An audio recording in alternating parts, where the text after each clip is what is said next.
Wondering what's new with UK ISA limits? The 2025 changes are here, and they could impact how much you save tax-free. Whether you're investing in a stocks and shares ISA, lifetime ISA, or just curious about cash ISAs, this update is for you. Stay with me as we break down the latest UK ISA limit changes, what it means for your portfolio, and how to take full advantage in the 2025-26 tax year. Let's dive in. An ISA, or individual savings account, lets you save or invest money without paying tax on your gains. In the UK, there are four main types: cash ISA stocks and shares, ISA lifetime, ISA innovative finance ISA, and don't forget the junior ISA for parents saving on behalf of children. What's new in 2025? UK ISA limit changes. The UK government recently announced updates to ISA rules starting in the 2025-26 tax year. Annual ISA limit remains at $20,000, but with more flexibility. You can now pay into multiple ISAs of the same type in one tax year. A big change. More transparency and faster transfers between ISA providers.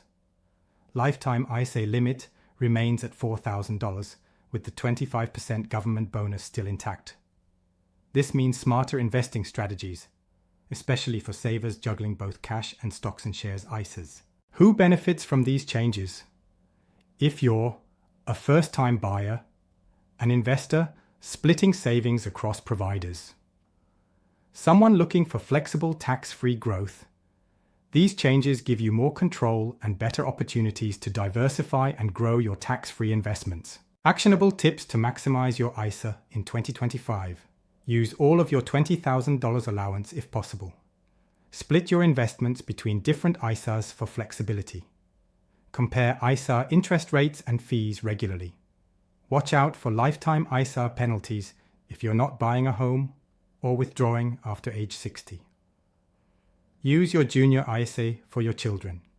Limits are now $9,000 per child. Common questions. SEO optimized FAQs. Q. Can I open more than one stocks and shares ISA now? A. Yes. In 2025, you can subscribe to more than one ISA of the same type, giving you more options. Q. What's the current ISA limit? A. It's still $20,000 per adult for the 2025-26 tax year. Q. Are ISAs still worth it in 2025? A. Absolutely. With rising interest rates and a volatile market, tax-free growth is more valuable than ever. Final thoughts. Plus, call to action. These ISA updates for 2025 give UK savers and investors more power and flexibility. Use them wisely, and you can grow your money tax-free like never before. If you found this helpful, hit the like button. Don't forget to subscribe for more personal finance updates. Drop a comment. How are you using your ISA this year? Check the description below for the latest ISA providers, rate comparisons, and free guides to grow your portfolio faster. Follow for more UK investing and personal finance tips every week. Please like, share, and subscribe for more insurance video tips.